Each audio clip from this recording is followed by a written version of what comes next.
Click the link in the description below to receive our free Building Mental Muscle newsletter, and for a limited time, get these 10 classic best-selling Law of Attraction books for free. We hope you enjoy this presentation. If so, please click the like button and click the subscribe button below to receive notification when we release new recordings. Richard Hargraves presents Your Faith is Your Fortune by Neville Goddard. First published 1941. This audio edition recorded 2023. Digitally narrated using the voice of Jeff Masters for buildingmentalmuscle.com. Copyright 2023 Iron Power Publishing. All rights reserved. Your Faith is Your Fortune by Neville Goddard. Chapter 6. I am He.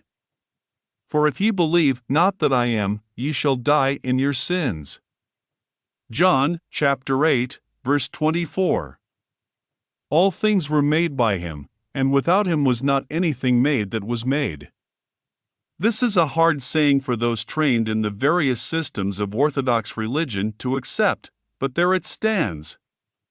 All things, good, bad, and indifferent, were made by God. God made man, manifestation, in his own image, in the likeness of God made he him. Apparently adding to this confusion, it is stated, and God saw that his creation was good. What are you going to do about this seeming anomaly? How is man going to correlate all things as good when that which he is taught denies this fact? Either the understanding of God is erroneous or else there is something radically wrong with man's teaching. To the pure, all things are pure. This is another puzzling statement. All the good people, the pure people, the holy people, are the greatest prohibitionists. Couple the foregoing statement with this one, there is no condemnation in Christ Jesus, and you get an impassable barrier to the self-appointed judges of the world. Such statements mean nothing to the self-righteous judges blindly changing and destroying shadows. They continue in the firm belief that they are improving the world. Man, not knowing that his world is his individual consciousness outpictured, vainly strives to conform to the opinion of others rather than to conform to the one and only opinion existent, namely, his own judgment of himself. When Jesus discovered his consciousness to be this wonderful law of self-government, he declared, "And now I sanctify myself that they also might be sanctified through the truth." He knew that consciousness was the only reality, that things objectified were nothing more than different states of consciousness. Jesus warned his followers to seek first the kingdom of heaven, that state of consciousness that would produce the thing desired, and all things would be added to them. He also stated, "I am the truth." He knew that man's consciousness was the truth or cause of all that man saw his world to be. Jesus realized that the world was made in the likeness of man. He knew that man saw his world to be what it was because man was what he was.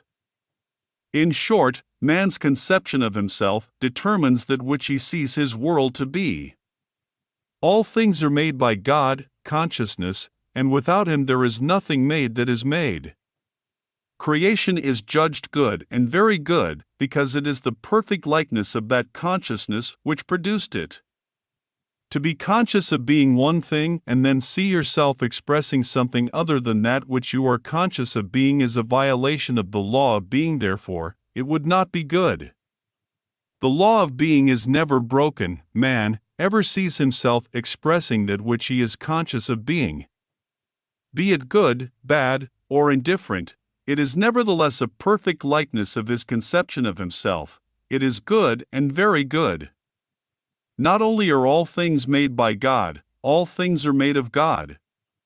All are the offspring of God. God is one. Things or divisions are the projections of the one. God being one, he must command himself to be the seeming other, for there is no other.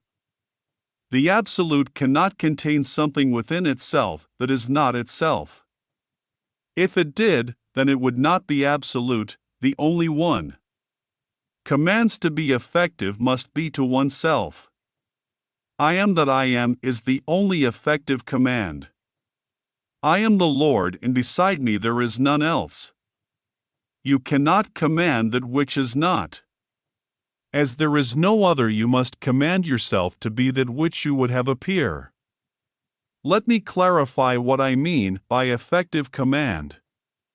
You do not repeat like a parrot the statement, I am that I am. Such vain repetition would be both stupid and fruitless. It is not the words that make it effective, it is the consciousness of being the thing which makes it effective. When you say, I am, you are declaring yourself to be. The word that in the statement, I am that I am, indicates that which you would be. The second I am in the quotation is the cry of victory.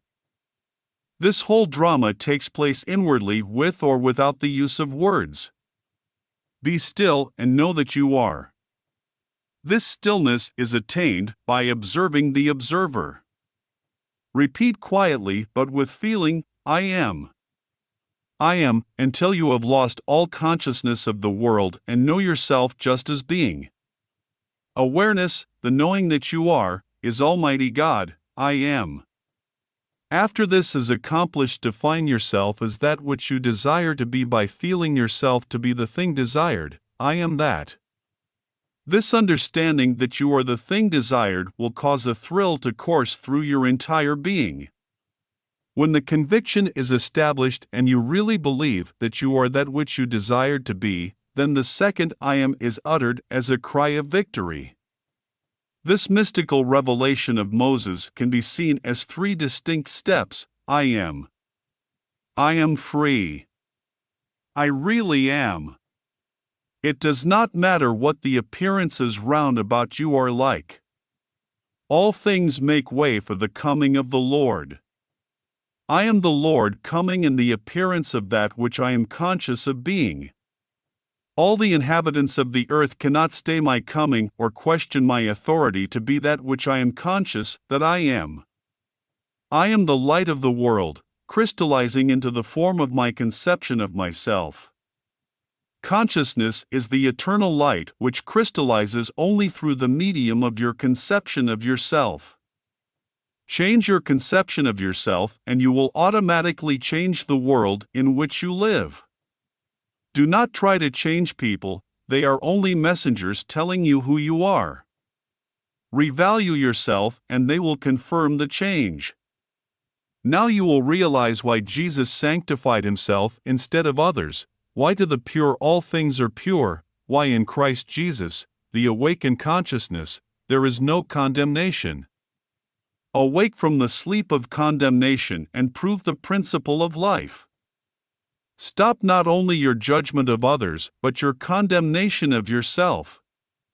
Hear the revelation of the enlightened. I know and am persuaded by the Lord Christ Jesus that there is nothing unclean of itself, but to him that seeth anything to be unclean, to him it is unclean. And again, happy is the man who condemneth himself not in that which he alloweth.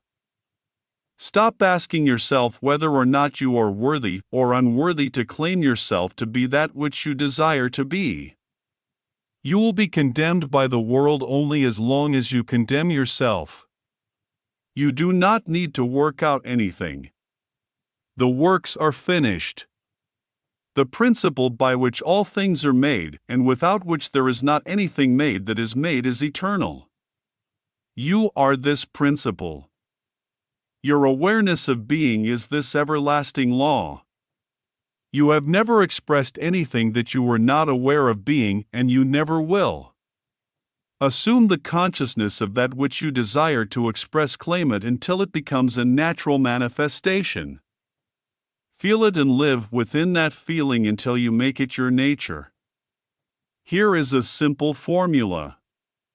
Take your attention from your present conception of yourself and place it on that ideal of yours, the ideal you had heretofore thought beyond your reach. Claim yourself to be your ideal, not as something that you will be in time, but as that which you are in the immediate present. Do this, and your present world of limitations will disintegrate as your new claim rises like the phoenix from its ashes. Be not afraid nor dismayed by reason of this great multitude, for the battle is not yours, but God's. You do not fight against your problem. Your problem will only live as long as you are conscious of it. Take your attention away from your problem and the multitude of reasons why you cannot achieve your ideal. Concentrate your attention entirely upon the thing desired. Leave all and follow me. In the face of seemingly mountainous obstacles, claim your freedom. The consciousness of freedom is the father of freedom. It has a way of expressing itself which no man knows. Ye shall not need to fight in this battle. Set yourself, stand still, and see the salvation of the Lord with you. I am the Lord.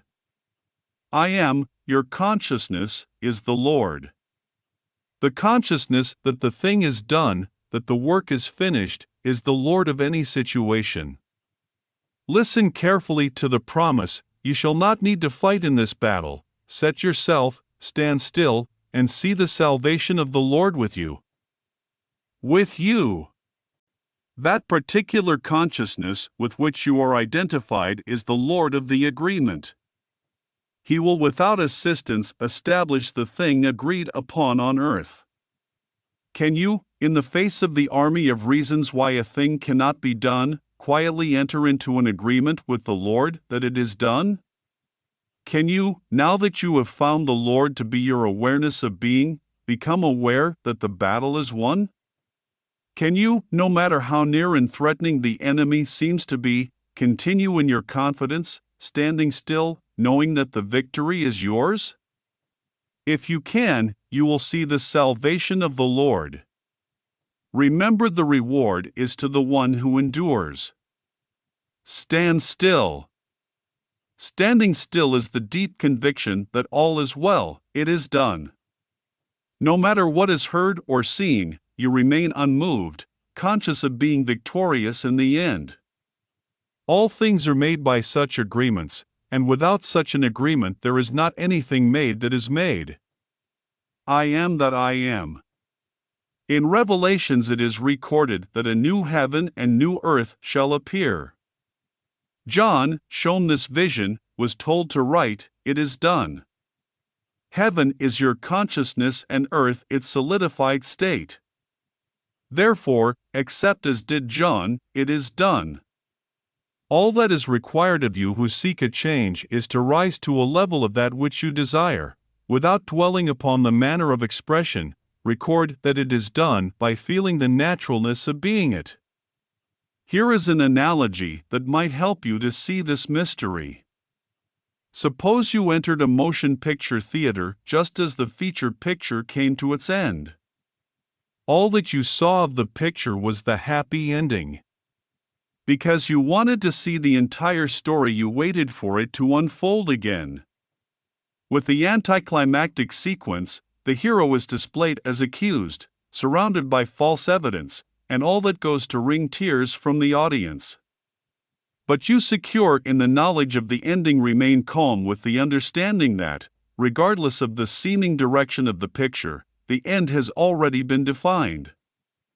In like manner, go to the end of that which you seek, witness the happy end of it by consciously feeling you express and possess that which you desire to express and possess, and you, through faith, already understanding the end, will have confidence born of this knowledge. This knowledge will sustain you through the necessary interval of time that it takes the picture to unfold.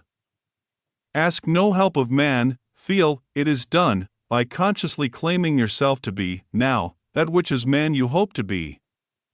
End of chapter. If you enjoyed listening to this recording, please click the like button and click the subscribe button below to receive notification when we release new recordings.